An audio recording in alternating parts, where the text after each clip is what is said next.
क्या तुमने कभी सोचा है कि सेंट्री और थॉर के बीच अगर बैटल होगी तो इन दोनों में से विनर कौन होगा? आखिर इनमें से ज्यादा पावरफुल कौन है? क्योंकि सेंट्री हमें आने वाली मूवी थंडरबोल्ट्स में देखने को मिलने वाला है, सो फ्यूचर में इसके हाई चांसेस हैं कि थॉर और सेंट्री का क्लैश हमें देखने को मिल जाए। तो आज की इस वीडियो में हम यही प्रेडिक्ट करने वाले हैं कि अगर इन दोनों के बीच कभी बैटल हुई तो इन दोनों में से विनर कौन होगा। So without wasting any time channel को सब्सक्राइब करके बेल नोटिफिकेशन को ऑल पे सेट कर लो ताकि आने वाली वीडियोस के अपडेट तुम मिस न कर पाओ। तो देखो, सबसे पहले हम बात कर लेते हैं सेंट्री के बारे में। तो सेंट्री को मार्वल कॉमिक्स के अंदर सुपरमैन की पॉपुलैरिटी को देखते हुए बनाया गया था। सो सेंट्री मार्वल कॉमिक्स के one of the most powerful super heroes में से एक है। सेंट्री हमें सबसे पहले मार्वल कॉमिक्स के अंदर सन 2000 में देखने को मिला था, जिसका रियल नेम रॉबर्ट रेनॉल्ड है और उसने एक्सीडेंटली खुद को एक failed super soldier serum inject किया था, जिसके बाद उसको मिलियंस ऑफ एक्सप्लोजन्स की पावर्स मिली और वो बन गया सेंट्री। बिल्कुल मून नाइट की तरह ही रॉबर्ट रेनॉल्ड के पास दो पर्सनैलिटीज हैं, पहला सेंट्री और दूसरा वॉइड। जहां सेंट्री उसकी एक सुपर हीरो वाली पर्सनैलिटी है, वहीं वॉइड उसका एक एविल वर्जन है, यानी कि वॉइड एक सुपर विलन है। एक ही शरीर में विलन और हीरो दोनों रहते हैं। अगर बात करें सेंट्री की पावर्स के बारे में तो देखो, सेंट्री मार्वल कॉमिक्स की one of the most powerful super heroes में से एक है। उसके पास गॉड लेवल स्ट्रेंथ और ड्यूरेबिलिटी है। सेंट्री की स्ट्रेंथ के अंदर तुम इस बात से लगा सकते हो कि कॉमिक्स के अंदर वर्ल्ड ब्रेकर हल्क को शांत करने वाला सेंट्री ही था।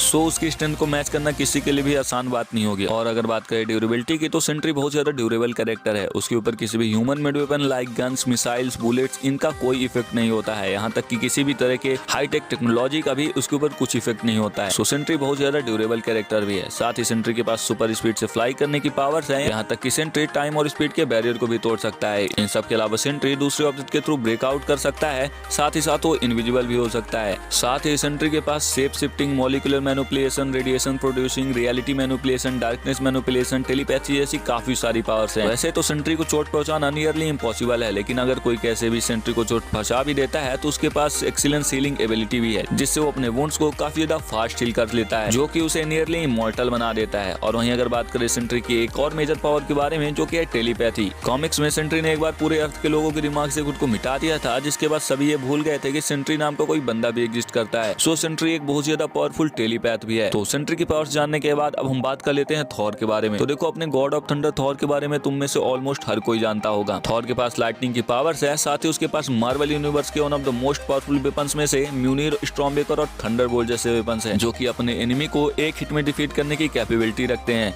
जहां थॉर को म्यूनिर की हेल्प से फ्लाई करने की पावर्स मिलती है, वहीं स्टॉर्मब्रेकर की हेल्प से उसे टेलीपोर्ट होने की पावर्स मिलती है। थॉर के पास एक एबिलिटी भी है जो कि उसे मिस्टिकल पावर्स प्रोवाइड करता है। वहीं स्ट्रेंथ और ड्यूरेबिलिटी के मामले में थॉर ने अलग ही झंडे गाड़ रखे हैं। थॉर की स्ट्रेंथ का अंदाजा तुम इससे लगा सकते हो कि उसने हल्क जैसे इनक्रेडिबली पावरफुल कैरेक्टर को ऑलमोस्ट बीट कर दिया था विदाउट एनी वेपन्स और विदाउट एनी पावर्स, अगर बीच में ग्रैंड मास्टर इंटरफेयर नहीं करता तो। और जहां बात आती है ड्यूरेबिलिटी की तो देखो, थॉर ने पावर स्टोन का टच सर्वाइव किया है। ये वही पावर स्टोन है जिसके एक टच से पूरा का पूरा प्लेनेट डिस्ट्रॉय हो सकता है। साथ ही थॉर ने न्यूट्रॉन स्टार की कंसंट्रेटेड एनर्जी को भी सर्वाइव किया है। सो थॉर की ड्यूरेबिलिटी एक अलग ही लेवल पर है। अगर बात करें थॉर की दूसरी पावर्स के बारे में तो देखो, थॉर के पास super reflexes, super speed, fast healing ability, sharp senses, super sight जैसी काफी सारी पावर्स हैं। थॉर की हीलिंग एबिलिटी काफी ज्यादा अच्छी है। वो अपने वुंड्स को काफी ज्यादा फास्ट हील करता है। जैसा हमने इन्फिनिटी वॉर में देखा था कि जब उसका स्टॉर्मब्रेकर बना था तब कितना ज्यादा वुंडेड था, लेकिन उसके कुछ देर बाद जब वो बैटल ऑफ वकांडा में एंट्री करता है तब उसके सारे वुंड्स हील हो चुके होते हैं। सो थॉर की हीलिंग एबिलिटी बहुत ज्यादा फास्ट है। इन सब के अलावा थॉर के पास मैजिकल पावर्स भी हैं, जैसे कि Odin force. Odin force MCU का one of the most powerful magic है, जो कि थॉर की पावर्स को एक अलग लेवल पर पहुंचा देती हैं। साथ ही थॉर के पास एक और चीज है जो कि उसे किसी भी बैटल में एक प्लस पॉइंट प्रोवाइड करती है, वो है थॉर का बैटल एक्सपीरियंस। थॉर हजारों सालों से जिंदा है और हजारों सालों से इतनी लड़ाइयां और विलन्स का सामना कर चुका है कि उसके पास अच्छा खासा बैटल एक्सपीरियंस है, जिससे वो किसी भी बैटल का कंप्लीटली पूरा का पूरा सिनेरियो बदल के रख सकता है। सो दोनों की पावर्स जानने के बाद अब हम ये देख लेते हैं कि इन दोनों में से ज्यादा पावरफुल कौन है। अगर इन दोनों के बीच बैटल होगी तो इन दोनों में से विनर कौन होगा। तो देखो, अगर बात करें स्ट्रेंथ और ड्यूरेबिलिटी की तो स्ट्रेंथ के मामले में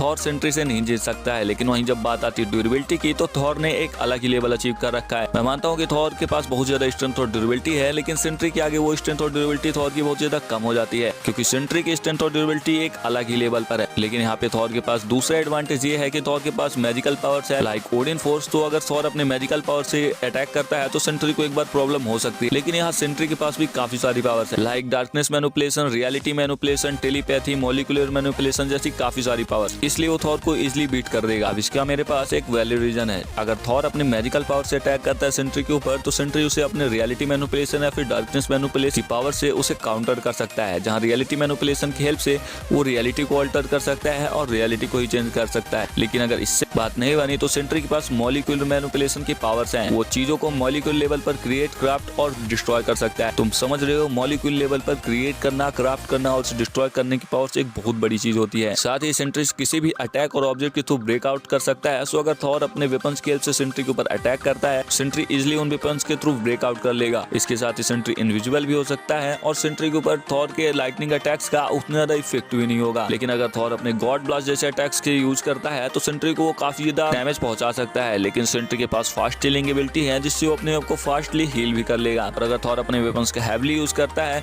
तो हमने देखा है कि थॉर के वेपन्स का यूज थॉर के खिलाफ ही किया जा सकता है। जैसे कि हमने एवेंजर्स एंड गेम में देखा था कि थैनोस ने थॉर के स्टॉर्म ब्रेकर की यूज थॉर के अगेंस्ट ही किया था। सो सेंट्री ये कर सकता है कि थॉर के वेपन्स का यूज थॉर के अगेंस्ट ही करे। सो मुझे नहीं लगता कि इस फाइट में थॉर विनर होगा। तो थॉर वर्सेस सेंट्री में विनर होगा सेंट्री। अगर इनके बीच 10 टाइम्स बैटल होती है तो उनमें से 7 टाइम्स सेंट्री जीतेगा, 3 टाइम्स थॉर। अब तुम्हारे इस पर क्या ओपिनियन है तुम कमेंट से बताओ। चैनल को सब्सक्राइब करके बिल नोटिफिकेशन को ऑल पे सेट कर लो। मिलते हैं नेक्स्ट वीडियो।